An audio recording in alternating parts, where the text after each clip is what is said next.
بس انا جاي اقول لكم على طريقه لو عملناها ربنا سبحانه وتعالى باذن الله هيملأ قلوبنا وعقولنا بحب سيدنا النبي عليه الصلاه والسلام، ونلاقي نفسنا بنتصرف زيه. يا ترى هي ايه؟ تعالوا نشوف. الحل في الصلاه على النبي عليه الصلاه والسلام. ازاي؟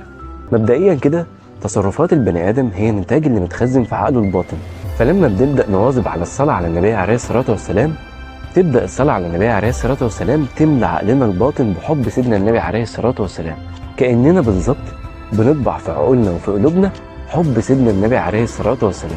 وهنلاقي نفسنا كده في اي موقف في حياتنا اليوميه تلقائي نيجي نتصرف فيه هنقف وقفه ونسال نفسنا هو سيدنا النبي عليه الصلاه والسلام كان بيعمل ايه في الموقف ده عشان اعمل زيه؟